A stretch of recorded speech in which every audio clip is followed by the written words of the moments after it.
தமிழ் திரையுலகிலும் அதிகரிக்கும் போதைப்பொருள் பயன்பாடு, பள்ளி கல்லூரி மாணவர்களை சீரழிக்கும் கஞ்சா கலாச்சாரம். தமிழ்நாட்டில் அதிகரிக்கிறதா போதைப்பொருள் கலாச்சாரம் என்ற தலைப்பின் கீழ் நாம் விவாதத்தை நகர்த்தவிருக்கிறோம். நம்முடைய அமர்வில் காங்கிரஸிலிருந்து திரு இதயத்துல்லா இருக்கிறார். திரு இதயத்துல்லா, எல்லா நாடுகளிலும் நடைபெறக்கூடிய இந்த குற்ற சம்பவங்கள், குறிப்பான இந்த போதைப்பொருள் பழக்க வழக்கம் கலாச்சாரம் என்பது தமிழ்நாட்டிலும் பரவ தொடங்கிவிட்டது. அதிகரித்து வருவதே இருக்கக்கூடிய புள்ளி விவரங்கள் நமக்கு தெரிவிக்குது, அரசோட தகவல்கள் கூட. ஆனால் இந்த பின்னணியில் இருக்கக்கூடிய சர்வதேச கும்பல் போன்ற விஷயங்கள் இருக்கு இல்லையா? ஸோ இது நம்ம ரொம்ப ஒரு அடுத்த கட்டத்தை நோக்கி எங்கு செல்லுமோ அப்படின்ற ஒரு அச்சத்தை விதைக்கிறது. எப்படி பார்க்குறீங்க? ரவிச்சந்திரன் பேசும்போது எனக்கு ரொம்ப கிர்ன்னு இருக்குன்றார், அப்புறம் ஷிவரிங்காக இருக்குன்னு சொன்னார். அந்த அளவுக்கு இன்றைக்கி போதைப் பொருள் அதிகமாக இருக்குன்னு சொன்னார். அது எங்கேருந்து வருது என்னன்னு தெரியலேன்றார். ஆமாம், இப்போ அது சப்ஜெக்டுக்குள்ளே போவோம். இன்றைக்கி 2 செய்தி வந்திருக்கு நாளிதழ், எல்லா நாளிதழும் ஊடகங்களில் செய்தி. எல்லாருக்கும் தெரிஞ்ச செய்தி ஸ்ரீகாந்துங்கிற செய்தி. இன்னொரு செய்தியை ஒரே ஒரு நிமிஷம் படிக்கிறான்னா, எழும்பூர் ரயில் நிலையத்தில் கஞ்சா பறிமுதல், ஒருவர் கைது. புவனேஸ்வரத்திலிருந்து ராமேஸ்வரம் செல்லும் வாராந்திர விரைவு ரயில் சனிக்கிழமை காலை 8 மணிக்கு வரும்போது, எந்த ஊர்? புவனேஸ்வரம். போகிறது எந்த ஊர்? ராமேஸ்வரம். ரைட். இங்கே அவர் பேர் குஜராத் மாநிலத்தை சார்ந்த குமார் சேத்தி இருக்கு. நியூஸு இது இன்றைக்கி வந்த செய்தி, பிடிபட்ட செய்தி ஒரு செய்தி. அப்போ ஒரிசா யார் ஆள்றான்னு நமக்கு தெரிஞ்ச விஷயந்தான். ஆமாம், ஒரு நிமிஷம். பிஜேபி நான் சொல்ல வரல, நீங்கள் அவசரப்படாதீங்க, சொல்லி முடிச்சுக்கிறேன். ஆனால் இந்தியா முழுக்க மிகப்பெரிய கடத்தலுக்கு எங்கே காரணம்? பல்லாயிரம் கோடி மட்டுமல்ல, பல லட்சம் கோடி, பல்லாயிரம் டன்னு இறங்கின ஒரு இடம் அதானியுடைய ஏர்போர்ட். அது குஜராத் மாநிலம். அங்கேருந்தான் எல்லாமே இந்தியா முழுக்கும் போகுது. குறிப்பாக எங்கே போகுது? பிஜேபி ஆளுகளில் கொஞ்சம் சாமியார்கள் இருக்காங்க, பெரும்பாலும் அவங்க பயன்படுத்துவாங்க, தப்பு கிடையாது. ஏன்னா சாமியார்கள் அதை பயன்படுத்துறது உண்டு தான், இல்லைன்னு நான் சொல்ல முடியாது. ஏன்னா அவர் சொன்னதுக்காக நான் சொல்லித்தானே ஆகணும். அப்போ இந்த போதைப் பொருள் என்பது பல்லாயிரம் ஏதாவது கிலோக்கள், பல லட்சம் கோடி பெருமானம்னு பல முறை பிடிபடுது. அவரே சொன்ன மாதிரி பிடிபட்டதே பல முறைனா, மாட்டிக்காமல் இருந்தது பல முறை. எத்தனை முறை, எத்தனை லட்சம் கோடி அந்த துறைமுகத்திலிருந்து வந்திருக்குன்னு தெரியல. அப்போ அந்த பணத்தை எப்படியெல்லாம் மாற்றுறாங்க, வெளிநாட்டில் கொண்டு போய்ங்கிறத எங்கள் தலைவர் ராகுல் காந்தி தெளிவாக சொன்னார். இங்கேருந்து பணம் போய் அது அஃபீஷியல் மனமாக வருது, 3-4 தீவுகளுக்கு பணம் போகுது. எங்கேருந்து அந்த பணம் வந்துச்சு, இன்க்ளூடிங் மொரிஷியஸ்ன்னு தெரியலேன்னு நமக்கு நல்லா தெரிஞ்ச விஷயம். அப்போ இன்றைக்கி இந்த போதைப் பொருளை, கஞ்சா பொருளை கடத்துவது குஜராத்தில் ஆரம்பித்து இந்தியா முழுக்கும் பரவுது. தமிழ்நாட்டிலேருந்து இலங்கைக்கும் போகுது. தமிழ்நாடு ஒன்றும் நான் சுத்தம்னு சொல்லலை. நீங்கள் கேட்டீங்க, முந்தைய ஆட்சியில் வெறும் 42,000 இருந்தது, இன்னைக்கு கிட்டத்தட்ட 1,20,000. எப்படி நான் கேட்கல, இல்ல சார், நீங்கள் அவரே சொன்னார். நீங்க சொன்னார்.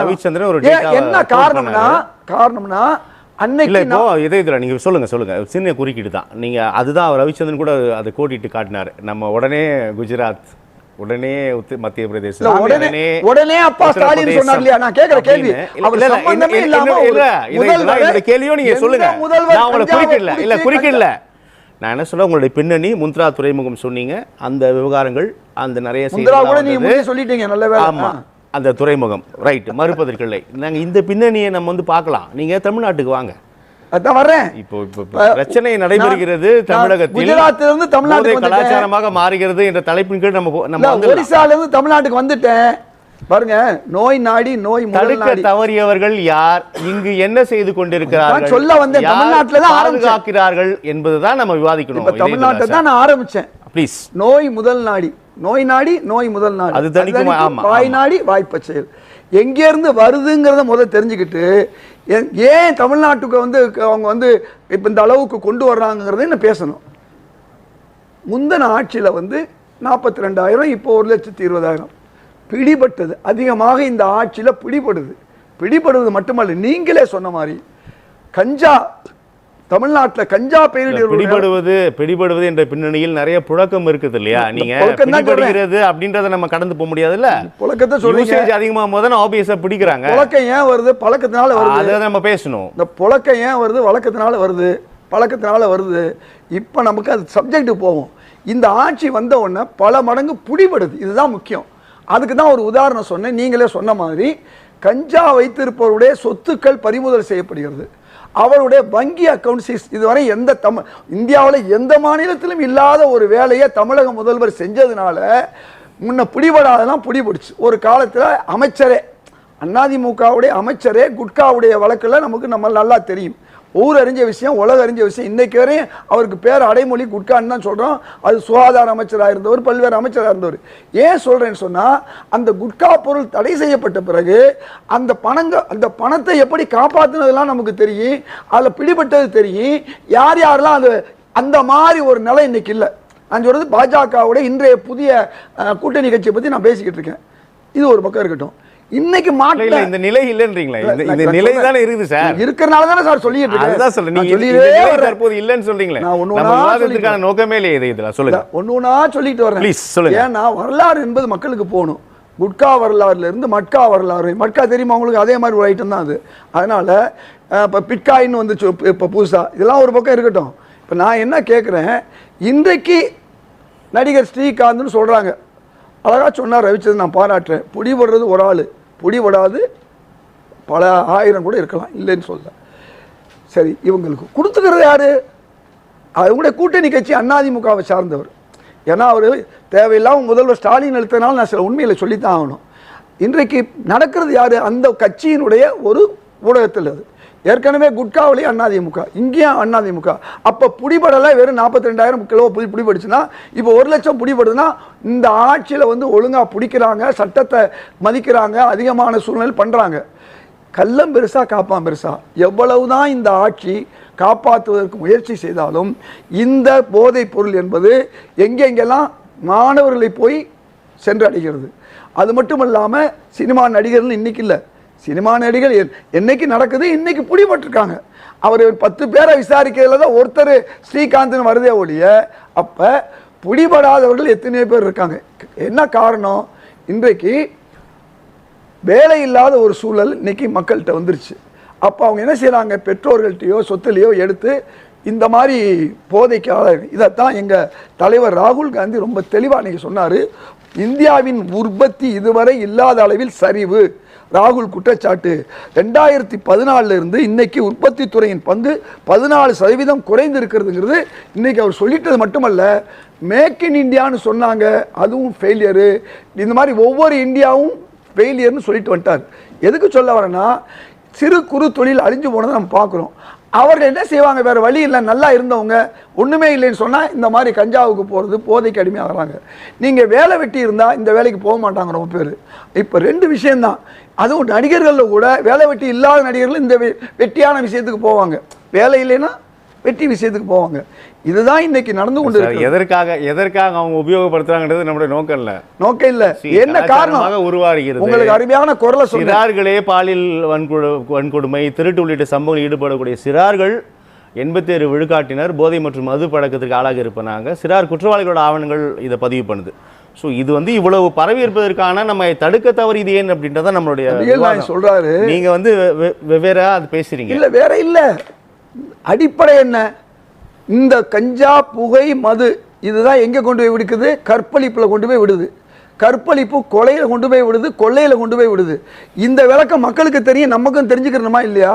கஞ்சா போதை என்பது நீங்கள் சாதாரண நினைக்காதீங்க. அது கொண்டு போய் எங்கே கொண்டு போய் நம்மளை விடுது. போதை என்ற ஒன்று தான் எல்லா தீமைகளுக்கும் காரணமாக இருக்குது. அப்போ போதை என்பது அது மதுவாக இருந்தாலும் சரி, இது எல்லாமே என்ன போகுது, அது மது வந்து மாதுல போகுது, சூதுல போகுது. அது மட்டும் இல்லாமல் கடைசியில் கொலைங்கிற கேதுல போய் நிற்குது. ஏன் இதை சொல்கிறேன்? அப்போ இந்த போதை என்பது தவிர்க்கப்பட வேண்டும், ஒழிக்கப்பட வேண்டும். இன்றைய தமிழக ஆட்சி அதிகமாக பிடிச்சதை நமக்கு காமிச்சிருக்காங்கன்னா நாம் அதை பாராட்டணும். அது மட்டுமல்ல, கஞ்சா விற்பவர்களுடைய சொத்துக்கள், போதைப் பொருள் விற்பவர்களுடைய சொத்துக்கள் பறிமுதல் செய்யப்படுதுன்னா நாம் அதை வந்து பாராட்டணும். இந்த அடிப்படையில் நீங்கள் பார்க்கும்போது இன்னைக்கு இந்தியா முழுதும், இங்கே மட்டுமல்ல, தமிழ்நாடு மட்டுமல்ல, இந்தியா முழுதும் வர்றதுக்கு மெயின் வாசல் என்ன, குஜராத்து. குஜராத்தை ஆண்ட முன்னாள் முதல்வராக இருக்கட்டும், இந்நாள் முதல்வராக இருக்கட்டும் தடுத்திருக்கணும், தடுக்கலை. பிடிக்கிறது யாரு? உள்துறை. இப்போ ஒடிசாவிலிருந்து தமிழ்நாட்டுக்கு வந்தால் இந்த 2 மாநிலத்தை சேர்ந்தது யாரு? உள்துறை. தமிழ்நாடு காவல்துறை மட்டுமல்ல, சும்மா நம்ம பாட்டு குற்றம் சொல்லிட முடியாது. இந்தியா முழுக்கும் ஒரு மாநிலத்திலிருந்து இன்னொரு மாநிலத்துக்கு வருதுன்னா அந்த போலீஸ் துறை யார் கையில் இருக்குது? மாநில போலீஸ் துறை வேற. என்சிபி சென்னை ஜோன்ல இருக்கு சார், நெட்வொர்க் தான் சார் இது. என்சிபி இந்தியா முழுமைக்கு இருக்கு, என்சிபி சென்னை ஜோன் இருக்கு சார். நான் உலகத்தை பத்தி பேசுறேன், நீங்க உலகக்குள்ள கிழக்கு மேற்கு. இல்ல நீங்க சரி நான் வரேன். எதுக்கு சொல்றேன்? நார்காட்டிக்ஸ் எல்லா காலத்திலும் இருக்கு. இங்க கஸ்டம்ஸ் இருக்கு. துறைமுகத்துல வந்தா யார் பொறுப்பு? எல்லாம் இருக்கா இல்லையா? அதே மாதிரி விமான நிலையத்துல வந்தா யார் பொறுப்பு? அதிகமா பிடிபடுறது நீங்க சொன்னீங்க இல்ல, வெளிநாடுகள்ல இருந்து வருதுன்னு சொல்லி. எங்க இருந்து? நைஜீரியா, காங்கோ, இப்படி பல நாடுகள்ல இருந்து வருது. எங்கே வருது? அதனுடைய தோற்றுவாய் வாயில் எது? ஏர்போர்ட்டும் சீ போர்ட்டும். இந்த ரெண்டு யார் கையில் இருக்கு? கொஞ்சம் நம்ம சிந்திக்கணும். எப்படி நீங்க சொன்ன முந்திரா போர்ட்ல பல லட்சம் கோடி ரூபாய் போதைப் பொருளை கொண்டு வந்து சேர்க்கிறாங்களோ அதே மாதிரி தான் இதுவும் நடக்குது. அதனால இதுக்கு நான் காரணங்களையும் சொல்லிட்டேன், காரியத்தையும் சொல்லிட்டேன். இது நம்ம தொடர்ந்து பேசலாம். ஒரு கட்சி உங்களுடைய பதிவுகளில் சில கருத்துக்கள், ஒரு கட்சி ஒரு ஆட்சி என்று போக வேண்டிய அவசியம் இல்ல. நான் வரேன். எல்லா இடங்களிலும் நீங்க பேசுங்க. ஒரு குறி சொல்லுங்க ரவிச்சந்திரன். இப்போ குஜராத்துங்கிறது எதனால நீங்க பேசுறீங்கன்னா, அது ஒரு துறைமுகம், பாகிஸ்தான்ல இருந்து வரக்கூடியது எல்லாமே இந்த ரூட் வழியா தான் வருதுங்கிறது உங்களுக்கு தெரியும். அந்த மாதிரி ஸ்ரீலங்காலேருந்து வரணும்னா இங்க வரணும்னு தெரியும். பொது இடத்துல நிலத்தில் 10,000 பேர் உபயோகிச்சாங்கன்னா ஒருத்தன் மாட்டுவான்னு சொன்னேன். ஆனால் துறைமுகத்தில் அப்படி கிடையாது, ஒவ்வொன்றும் மாட்ட முடியும். குஜராத்தில் பிடிக்கிறாங்க, உங்களுக்கு தகவல் தெரியுது. இங்க நீங்க சொல்ற அதே கதையை தான் அங்க சொல்றேன். சொல்லுங்க. இல்ல அது இங்க தான் நீங்க கன்ஃபியூஸ் பண்ணி ட்விஸ்ட் பண்றீங்க. அதனால தான் 60 ஆண்டுகள் பிடிபடும் போது பிடிபடும் போது தான் செய்திகளா வருதுன்றாரு. நிறைய பிடிக்கிறாங்க நேரம் எடுத்துக்கொள்ள. அவர் பாவம் நேரா குஜராத்துக்கு போனதுனால அவர் திரும்ப கொண்டாலப்பட்டி கொண்டு வந்து விட்டுறேன். சொல்லுங்க ரவி. ஸ்டாலின் ஐயா நான் சொன்னது எதுக்குன்னா, போதை அழிக்கக்கூடிய பொருள்னு அவர் சொன்னாருங்கிறதுனால அவர் பொறுப்போட செயல்படணும்னு சொன்னேன். அவர் செயல்படுறார். இதற்கான அரசியல் உள்துறை அமைச்சர் என்ன செய்யறாரு? இருக்கட்டும், உள்துறை அமைச்சர் அமித்ஷாவுடைய பொறுப்பு இந்தியா முழுதும் போதை பொருள் வெளியில இருந்து வந்தா அவரை பத்தி பேசுங்க கொஞ்சம். ஐயா ஒரே ஒரு வரி. குஜராத்துங்கிற பிரச்சனை ஏன் அங்க பிடிக்கிறாங்க, அதிகம் பிடிபடுகிறது குஜராத்துங்கிறது நீங்க தெளிவா புரிஞ்சுக்கோங்க. பாகிஸ்தான்ல இருந்து வரணும்னா மகாராஷ்டிரா, குஜராத் துறைமுகம் மூலமா தான். அப்ப இங்க அதிகமா பிடிபட்டா, அப்ப இங்க வந்ததுன்னா ஸ்ரீலங்கால இருந்து வரும். அங்க பிடிக்கிறதுனால உங்களுக்கு தெல்ல தெளிவா தெரியுது, இங்க விட்டுறதுனால தெரியல. 5000 கிலோ ஏதோ வந்ததுன்னாங்க, அப்புறம் பைத்தம்பருப்பு மாவுன்னு சொல்லிட்டாங்க. அதனாலதான் பிரச்சனை வருதுங்கிறத உங்களுக்கு எடுத்து சொல்றேன். இருந்தாலும் நீங்க குஜராத்தை திட்டிட்டு இருக்கலாம், கவலை. ஆனால் உங்களுக்கு ஒண்ணு தெரியுமா, குஜராத் நகரத்துக்கு எந்த நகரத்துக்கு வேணாலும் போங்க, 1000 பேர்கிட்ட உனக்கு எங்கிட்ட கஞ்சா இருக்கு நீ வாங்கிக்கிறியான்னு கேளுங்க. 900 பேர் என்ன பண்ணுவாங்கிறது உங்களுக்கு தெரியும். அதே தமிழ்நாட்டில் நீங்க 1000 பேர்கிட்ட என்கிட்ட கஞ்சா இருக்கு நீங்க வாங்குறீங்களான்னு கேளுங்க, 600 பேர் என்ன சொல்லுவாங்கிறது உங்களுக்கு தெரியும். நீங்க அவர்கிட்ட என்ன கேட்டிருக்கீங்க சொல்லி முடிச்சு. நீங்க அவர்கிட்ட என்ன கேட்டிருக்கணும், நீங்க என்ன கேட்டிருக்கணும், தமிழ்நாட்டில் அதிகம் பிடிபட்டா இந்த ஆட்சி நல்ல ஆட்சின்னு சொல்றதை விட்டுவிட்டு அங்க பிடிபட்டா அது நல்ல ஆட்சினா என்ன அர்த்தம்? துறைமுகத்தில் பிடிக்கிறது வேற, நகரத்தில் பிடிக்கிறது வேற. துறைமுகம் யார் கையில இருக்கு? நகரங்கிறது பரவலா இருக்கிற ஒரு விஷயம். நல்ல ஆட்சின்னு சொல்ல சார், நல்ல ஆட்சின்னு சொல்ல, நல்ல ஆட்சின்லாம் சொல்லல, பொள்ளாச்சின்னு சொல்லிட்டாரோ. நம்ம பேசலாம். இல்ல ஒரு வரி, இன்னும் ஒரு வரி இருக்கு சார். பாஸ்டன் 2001ல வாஜ்பாய் ஐயா ஒருத்தர் இந்தியாவுக்குள்ள காப்பாத்தி கொண்டு வந்து கொடுத்தாரு, காப்பாற்றி கொண்டு வந்து கொடுத்தாரு. பேர் சொல்ல விரும்பல, வாஜ்பாய் விட்டுட்டாரு சார். பேர் சொல்ல விரும்பல. மசூத் விட்டதுனால தான் இன்னைக்கு இவ்வளவு பயங்கரவாத தாக்குதல். பேரை மாத்துறீங்க, அங்க விட்டுட்டீங்க. இங்க பேரை மாத்துறீங்க. 40 பிளஸ் இருக்கிறவங்களுக்கு தெரியும் உள்துறை வாஜ்பாய் யாரை காப்பாத்தினார் பாஸ்டன்லங்கிறது. இன்னைக்கு இருக்கிற 40 பிளஸ்ல இருக்கிறவங்களுக்கு தெரியும். பேர் சொல்ல விரும்பல. இப்ப சொல்றேன், கந்தஹார்ல கொண்டு போய் இந்த மாதிரி ஒரு போதை கடத்தல் அல்லது தீவிரவாதத்தை செய்யக்கூடிய ஒருத்தரை கொண்டு போய் விட்டதன் விளைவு அவர்னால தான் பாகிஸ்தான்ல இருந்து நமக்கு நிறைய தீவிரவாதம் வருது. அதுக்கு காரணம் உங்க வாஜ்பாய் ஐயாவும் அத்வானி ஐயாவும் தான். நம்ம பேசலாம். கஞ்சா தமிழ்நாட்டில் இப்போ கிடைக்காது, வெளியில இருந்து வர்றதா நான் உதாரணம் சொன்னேன், ஒரிசால இருந்து வருது சொன்னேன். தமிழ்நாட்டில் ஜீரோங்கிறது உண்மை. இன்னைக்கு கடுமையான சட்டம். எப்படிப்பட்ட சட்டம் சொன்னா, அவன் அக்கவுண்ட்ல ஒரு பைசா இருக்க முடியாது, அவன் சொத்து இருக்க முடியாது. இந்த மாதிரி சட்டத்தை இந்தியாவில் எந்த மாநிலமும் பண்ணாது, தமிழகம் பண்ணியிருக்கு. அதனால வெளியில இருந்து வந்துகிட்டு இருக்கு. உதாரணத்துக்காக ஒருத்தர்கிட்ட கொண்டு போய் இவர் பிடிச்சிருக்கேன், இவர்கிட்ட 10 கிலோ கஞ்சா இருக்கு அப்படி சொன்னா, இதெல்லாம் எங்கிருந்து வருகிறது தெரியுமா? கஞ்சா குஜராத்தில் இருந்து வருகிறது, இவனை அனுப்பு, மேட்டர் முடிஞ்சு. அவன் தப்பிச்சு இல்ல, போயிடுவான். அப்படிலாம் அடுத்த நடக்கல. இல்லைங்க, அப்படின்னு நடக்கல, அப்போ நான் ரவிச்சந்திரன். சொல்லிடுறேன். அப்ப தமிழ்நாட்டு குஜராத் மோடி இது வந்து குஜராத் வந்து திருப்பி அனுப்புறாங்களா? குஜராத் அது நீங்க எப்படி? ஒரு வாதமே சொல்லும்போது இல்லையே. குஜராத் நீங்க அப்ப சொல்லும்போது தமிழ்நாட்டுல ரயில்வே உதாரணத்துக்கு துறை, சொல்ல இல்ல ஹார்பர், குஜராத் நீங்க விமான சொல்லும்போது நிலையம் பூரா மோசமா இருக்குங்க. பாகிஸ்தானுங்கிறத ஒண்ணு சொல்லணும். காரணம் பாகிஸ்தான்ல இருந்து வரணும்னா மதுரை வழியா வராது, வந்தா அங்க இருந்து தான் வரணும்ங்கறத நீங்க சொல்லணும். பொறுப்பு மிக்க ஒரு பேச்சாளராக பேசும் பொழுது இப்ப என்ன சொல்றாரு, என் பேர்ல ஒண்ணு வந்ததுன்னா பிடிக்க வேண்டிய ஆளு என் சொல்லுங்க பேர்ல சார். வரும். ஆனா எவனோ எடுத்து சார், நீங்க மடை மாற்றீங்க. பாகிஸ்தான்ல இருந்து கஞ்சா வருதுன்னா பிடிக்க வேண்டியது உள்துறை குஜராத்ல தானே பிடிக்கிறாங்க. தானே பிடிக்கணும். சார் இருங்க, இதே குஜராத்ல தானே பிடிக்கிறாங்க. இதுல என்ன பேச்சு? குஜராத்ல தான் எல்லாரோட அதிகம் கருத்துக்களை பிடிக்கிறாங்க. நான் சமரசலாமா தான் சொல்றோம். மத்த please. துறைமுகத்துல பிடிக்கல, அங்க தானே அதிகம் பிடிக்கிறாங்க. காரணம் பாகிஸ்தான்ல இருந்து தானே வருது. அதை தான் நம்ம பேசுறோம். இங்க தமிழ்நாடு பாகிஸ்தான்ல இருந்து எப்படி இம்போர்ட் பண்ண முடியுது? நீங்க ஏங்க, நினைச்சா உங்களுக்கு பாகிஸ்தான் சார் ஐயா. ஆபீஷியலா இம்போர்ட் பண்ண முடியுதுன்னா பாகிஸ்தான்ல இருந்து ஒரு பொருள் வரக்கூடாதுன்னு இந்தியா சட்டம் போட்டிருக்கு. இம்போர்ட் கிடையாது. இல்ல இருங்க, எப்படி வரும்? சட்ட அது? சட்ட விரோதமா தானங்க வருது. சட்ட ரீதியா அது வருது. சட்ட விரோதமா வருது. நான் என்னவோ பேசுறேன். அவன் சட்ட டிக்கெட் விரோதமா வாங்காம வருது. செக்கிங் அதை இன்ஸ்பெக்டர் யார் பிடிச்ச மாதிரி பிடிக்கிறது? சொல்றீங்களே. சட்ட விரோதமா வர்றதை யார் பிடிக்கிறது? ஐயா, இது ரவிச்சந்திரன் சொல்லுங்க, சொல்லுங்க ப்ளீஸ். இது பாருங்க, ஜாஃபர் சார் இங்க தயாரிப்பே கிடையாதுங்க, கொஞ்சம் கூட தயாரிப்பே கிடையாது. ஜாஃபர் சாதிக்கு எதுல சார் பிடிபட்டாரு? அதானி போர்ட்ல எப்படியா பிடிபடுது? இருங்க, இதே இதுல என்ன வரேன். விஷயத்துக்கு நான் பிடிபட்டாரு? என்ன சார், கேக்குறேன்? நீங்க உங்க அதானியும் குஜராத்தையும் கொண்டு போய் வேற எங்கயாவது வச்சுக்கோங்க சார். இங்க தான் எங்களுக்கு வைக்க முடியும். இந்திய தேசத்தை பற்றியும் இந்தியாவுல தமிழனை வைக்க பற்றியும் முடியும். மக்களோட பேசிட்டு இருக்கோம் சார். இந்தியாவுல தான் வைக்க முடியும். சார், ஜாஃபர் சாதிக் எதுக்காக சார் பிடிக்கப்பட்டாரு? இந்தியாவுல அக்கறை அவர் இல்லையா? மேல வைக்கப்பட்ட குற்றம் என்ன சார்? அவர் தயாரித்து சிந்தட்டிக்ங்கிற பேர்ல அனுப்புறாருங்கிறதானே குற்றமே. தயாரிக்கப்படலங்கிறீங்க சார் இன்னைக்கு அவர் யாரை மடைமாற்றீங்க? இந்த மாதிரி பொய் சொன்னீங்க. கஞ்சா கிஞ்சா இன்னைக்கு கதையெல்லாம் அவர் பாருங்க, நிலைமை- அண்ணாமலை இன்னைக்கு அந்த கேஸோட நிலைமை என்ன கேள்வி சார், பார்ப்போம். நம்ம நரேந்திர மோடி தான் தப்பு பண்றாரு சார். நீங்க போங்க சார், அவர் இன்னொரு 4 வாட்டி ஜெயிப்பார் சார். பிரச்சனை அண்ணாமலை சொல்றாரு. ஒரிசாவில இருந்து கஞ்சா கடத்தலுங்கிறத இன்னைக்கு பாஜக ஆதரவு நாளிதழ் இருக்கு சார், இருக்கு சார், மறுக்கல சார். நம்ம இருங்க. குறுக்க வந்துட்டு Please. மோடி மோடி மோடின்றாரா? அதனால கொஞ்சம் நான் மோடியை பாத்துறலாம். சொல்லவே இல்ல. ஏங்க சார், இருங்க. நீங்க குஜராத்துக்கு எதுக்கு போறீங்க? நீங்க மகாத்மா காந்திக்கா போறீங்க சார். நீங்க? நான் ரஜினி மோடிங்கிற தெரியாதா? வார்த்தை சொல்லவே இல்லை. நீங்க நீங்க தான் பேசுங்க, மோடி நீங்க ரம்மியை பத்தி நீங்க பேசுங்க. ரம்மியை பத்தி சொன்னாரு சார். ஆளுநர் கையெழுத்து போட மறுத்த அந்த 142 நாள்ல 48 பேர் செத்து போயிட்டான். இன்னைக்கும் ஆளுநர் அந்த 48 பேருக்கும் தவசம் பண்ணிட்டு இருக்கிறாரு. ஆனா அவர் கையெழுத்து போட்டு அனுப்பிச்சாரு பாருங்க. ரம்மி இன்னைக்கு இங்க ஓடிட்டு இருக்கு பாருங்க, ஒருத்தம் சாகல சார். கடந்த 2 வருஷமா இங்க ரம்மி இன்னைக்கு இருக்கு. இப்ப நம்ம பார்த்துட்டு இருக்க இந்த நிகழ்ச்சி நீங்க கட்லிங் போடுவீங்க இல்லையா, அதுல ரம்மி விளம்பரம் வரும். அதனால ஆனா இந்த 2 வருஷத்துல அவர் கையெழுத்து போட்டு அனுப்பினதுக்கு அப்புறம் ஒருத்தம் கூட சாகல சார். இத மாதிரியான குற்றப்பத்திரிகை பிரிவு தான் நீங்க வச்சிருப்பீங்க. அந்த காலகட்டத்துல 48 பேர் செத்து போவான். அதுக்கப்புறம் ஒருத்தன் செத்ததாக பத்திரிகையில வராதுன்னு சொன்னா நாள்தோறும் பத்திரிகையில வந்துகிட்டு இருக்கு. எங்க வருது? அப்போ வருது. நீங்க இப்போ ஒரு வருது. பேர் சொல்லுங்க, நான் சொல்றேன். சொல்றது நான் வந்து ரம்மிங்கிறது போதையை விட மோசமான ஒரு விஷயம். சார், பல சார், நம்ம போதையில இருந்து ரம்மிக்கு மாற்றம். இருங்க சார், இருங்க, நான் இருங்க, வந்து இருங்க. அவர் முடிச்சுட்டு நான் தமிழஞ்சனோட நேரத்தை தான் அவர் குறுக்கிட்டாரு. நான் மீது தமிழஞ்சன் தான் போகணும். உங்களுக்கு நேரம் இருந்தா ஒரு குற்றப்பத்திரிகையினுடைய பேரையும் நான் படிக்கிறேன். ரம்மியில செத்தவனுடைய பேர் 2 பேர் சொல்லுங்க இந்த 2 வருஷத்துல. ரவிச்சந்திரன் 2 பேர் ரவிச்சந்திரன். அவர் ஒண்ணு மட்டும் சொல்ல தமிழ்வேந்தன், மருந்து மாத்திரை யார் தயார் பண்றது? மருந்து மாத்திரை தயார் பண்றதும் மத்திய அரசு கீழே தான் இருக்கு. இந்த வெளிநாடுகள்ல இருந்து, துறைமுகங்கள்ல இருந்தும், விமான நிலையத்துல இருந்தும் வரக்கூடியது, வெளி மாநிலங்களிலிருந்து வரக்கூடியதும் மத்திய அரசோட தான் இருக்கு. லட்சக்கணக்கான கோடி பிடிபடுறதும் அவங்கள்ட்ட தான் பிடிபடுது. 50 லட்சம் கோடிக்கு 50 லட்சம் கோடியுடைய என்ன ஆச்சுன்னு கேட்டா அமித்ஷா ஒரு பதில் சொல்றாரு, அந்த அசாம் முதல்வர் பிஜேபி முதல்வர் பதில் சொல்றாரு. இல்லைன்னா என்ன அர்த்தம்? அந்த பொருள் எங்க போகுது? அது வேற எங்கேயும் போகுது அந்த பொருள். பதில் சொல்ல.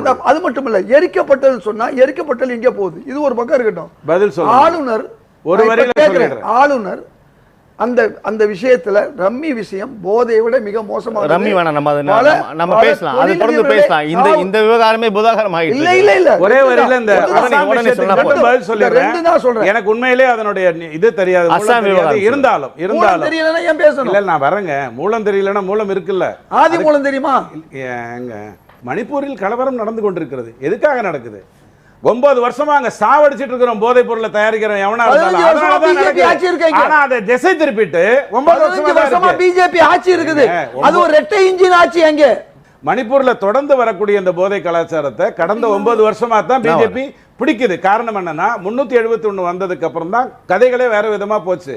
அப்படி பிடிக்கும் பொழுது அதை அப்படியே சமூக இன பிரச்சனையாகவும் ஆண் பெண் பிரச்சனையாகவும் மாத்தி பண்ற வேலையை தான் இவங்க பண்ணிட்டு இருந்தாங்க. இல்லை, மணிப்பூரில் இப்ப யார் சண்டை போட்டுட்டு இருக்கா?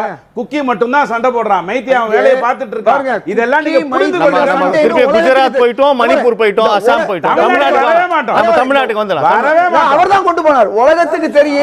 உலகத்துக்கு தெரியும் மணிப்பூர் சண்டை வந்து இனப்பிரச்சனை, குக்கி மைத்திக்கு மாத்தி விடுறாரு பாருங்க. ரெண்டு பேருமே தமிழ் திரு இதயதுல்லா, இந்த நம்ம விவாதம் தொடர்பாக அந்த காவல்துறையோட மெத்தனம், அரசியல் பின்புலம் இரண்டுமே அப்படின்னு சொல்லி 46 விழுக்காட்டினர் மக்கள் தீர்ப்பை வழங்கி இருக்கிறார்கள். எப்படி நம்ம பார்க்கலாம்? அரசு வேற, காவல்துறை வேற இல்லை, நமக்கு நல்லா தெரிஞ்ச விஷயம். முந்தின அதிமுக ஆட்சியில் காவல்துறைக்கு அதிகமான வசதிகள் செய்து கொடுத்தாங்க. இன்றைக்கி அந்த அளவு இல்லை, எல்லா அலுவலர்களுக்கும் கொடுக்கக்கூடிய வசதி கொடுத்துருக்காங்க. இன்றைக்கு அப்படி இருந்தும் கூட காவல்துறை இன்றைக்கு கஞ்சா இல்லாத ஒரு சூழலை உருவாக்கியிருக்கு. மற்ற போதைப் பொருள் இப்போ கஞ்சாவே இன்றைக்கி காலில் வந்து ஒரிசாலேருந்து வருதுன்னு நான் சொன்னேன். நான் மீண்டும் கஞ்சா இல்லாத சூழலை உருவாக்கி இருக்குன்னு சொல்றீங்களே, அதான் தமிழ்நாட்டு தயாரிப்பு. நான் மீண்டும் சொல்கிறேன், தமிழ்நாட்டில் பல்வேறு மாவட்டங்களில், அதுவும் உங்களுக்கு தெரியும் மேற்கு தொடர்ச்சி மலை அடிவாரங்களில் இருக்கக்கூடிய மாவட்டங்கள்லேருந்து பிடிபட்டது, பயிரிட்டது இப்பொழுது இல்லை. காரணம், அவர்கள் பூரா ஜெயிலில் இருக்காங்க, சொத்து. இப்போ வர்றதெல்லாம் வெளியிலேருந்து வருது. நான் தெளிவாக சொல்லிட்டேன், பெரிய போதைப் பொருள் பூராமே குஜராத்திலிருந்தும் மகாராஷ்டிராவிலேருந்து வருது. பிடிக்க வேண்டியது மத்திய அரசு. நான் மீண்டும் சொல்ல வேண்டிய விஷயத்தை சொல்கிறேன். அப்போ இங்கே அரசியல் என்பது வெறும் மாநில அரசியலை மட்டும் சொல்ல, அகில இந்திய அரசியல் இல்லைன்னு சொன்னால் இங்கே வராது. ரெண்டாவது, அஸ்ஸாம் நடந்துச்சுன்னு சொன்னால் அஸ்ஸாமுடைய ஆட்சி இன்றைக்கி அவங்க கையில் இருக்க ரெட்டை இன்ஜின் ஆட்சின்னு சொல்கிறாங்க. ரெட்டை இன்ஜின் ஆட்சின்னு இருந்து கூட அவங்களால பிடிக்க முடியலை. அதே மாதிரி ஆன்லைன் ரம்மி விஷயத்தில் ஆளுநர் செய்தது தவறு, அதனால் பல பேர் செத்ததையும் நம்ம பார்த்தோம், இன்றைக்கி செத்து கொண்டு இருக்கிறதையும் பார்க்குறோம். இப்போ நான் திரும்பவும் சொல்வது, அரசியல் ஆட்சி முடிஞ்ச வரை இவங்க தண்டனை கொடுக்குறாங்க. திமுக காரர்கள் தவறு செய்தால் கூட அவர்கள் பிடிபடுகிறார்கள், அவர்கள் மேலே வழக்கு தொடரப்படுது. மற்ற கட்சிக்காரர்களாக இருந்தாலும் பிடிபடுகிறார்கள், வழக்கு தொடரப்படுது. இமீடியட்டாக ஆக்ஷன் நடக்குது. உங்களுக்கு சமீபத்தில் தெரியும், அண்ணா பல்கலைக்கழகத்தில் நடந்ததுக்கு எவ்வளவு விரைவான நீதி கிடைச்சிச்சுன்னு நமக்கு தெரியும். இப்படி தமிழ்நாட்டில் இன்றைக்கு உள்ள ஒரு ஆட்சியில் வந்து விரைவான நீதி கிடைக்குது, விரைவான நடவடிக்கை எடுக்கப்படுது. காவல்துறை மெத்தனம் மற்றும் அரசியல் பின்புலம்ன்றதுதான் பிரிச்சு 35-19 விழுக்காடு அரசியலோ இரண்டுமே அப்படின்னு 46 விழுக்காட்டினர் ஒரு கூட்டு குடும்பத்துல 2 பிள்ளைங்க 3 பிள்ளைங்க ரொம்ப சீரியஸா கன்சிடர். ஒரு கூட்டு குடும்பத்துல 2 பிள்ளைங்க 3 பிள்ளைங்க இருக்கும்போது ஒரு தந்தை 2 குழந்தைகளை கூட கவனிக்க முடியாத ஒரு சொல்ல, அதில் ஒரு குழந்தை போதையில் மாட்டிக்கிறது எல்லாம் இருக்குது. நான் என்ன சொல்ல வரேன், தமிழ்நாடுங்கிறது ஒரு பெரிய மாநிலம். இந்த மாநிலத்தில் எந்தெந்த வகையிலெல்லாம் வர முடியுங்கிறத நான் சொல்லிட்டேன். அதனால் தடுக்க வேண்டியது, இன்றைக்கி பார்த்தீங்கன்னா பொம்பளை பிள்ளைங்க குடிச்சிட்டு ஆடினதை போன ஆட்சியில் நம்ம பார்த்தோம். சின்ன பசங்க குடிச்சிட்டு டான்ஸ் ஆடினதை நம்ம பல ஊடகங்களில் பார்த்தோம். இன்றைக்கி அந்த மாதிரி செய்திகள் இல்லை. இன்றைக்கி பள்ளிக்கூடங்களில் கல்வி படிப்பில் வந்து கொஞ்சம் வேகமான ஒரு சூழல் வந்திருக்கு. எந்த அளவுக்கு வந்திருக்குன்னா, அரசு பள்ளிக்கூடங்களில் கூடுதல் லட்சக்கணக்கான மாணவர்கள் சேரக்கூடிய ஒரு நிலையும் வந்திருக்கு. அந்த அளவுக்கு அரசு பள்ளிக்கூடங்களும் இன்றைக்கி சிறப்பாக இயங்குது. அதனால் அரசு என்ன செய்ய முடியுமோ அதை செய்து கொண்டிருக்கிறது. முந்தைய அரசு மாதிரி இல்லை. இன்றைக்கி பிடிபட்டிருக்கக்கூடிய அதிமுகவுடைய ஊடக நிர்வாகியாக இருக்கட்டும், அல்லது அங்கே வெளிமாநிலங்கள்லேருந்து பாஜக இருக்கட்டும், அந்த மாதிரி ஒரு சூழல் திமுக மேலே உங்களால் குறை சொல்ல முடியாது. அது குட்கா ஊழலாக இருக்கட்டும். ஆக எதுவாக இருந்தாலும் எல்லா அரசியல் பின்புலம் இருக்கிறதுனால தான் நடக்குது. ஆனால் முந்தைய ஆட்சியை விட இன்றைய ஆட்சி கடுமையாக இருக்குது, குறைந்திருக்கு. பிடிபடுவது அதிகம். அன்னைக்கு பிடிபடலை, மக்கள்கிட்ட விநியோகமானது. இன்னைக்கு பிடிபடுவது அதிகம். நல்லது, நன்றி. சுருக்கமாக நம்ம முடிக்கலாம். நான் நேற்று லண்டனுக்கு பேசியிருந்தேன். ஏன்னா நாளைக்கு நான் லண்டனுக்கு போகிறதுனால அங்கே உள்ள நிலைமையை பேசும்போது, அங்கே 2 வகையினர் வந்து இந்த போதைப் பொருளுக்குள்ளாக இருக்குது. அங்கேயும் போதைப் பொருள் கிடைக்குது. எப்படின்னு சொன்னால், வேலை வெட்டி இல்லாதவர்கள் ஒரு புறம், இன்னொரு புறம் வசதி உள்ளவர்களுடைய பிள்ளைகள் இருக்காங்க பாருங்கள். இந்த தீமை என்பது உலகளாவிய தீமை இருந்தாலும் இந்தியாவில் அந்த அளவுக்கு இல்லைனாலும் அது குறைக்கப்பட வேண்டும் என்பதுதான் நம்முடைய. நன்றி. உங்களுடைய பங்கேற்புக்கும் கருத்து பகிர்வுக்கும் மிக்க நன்றி.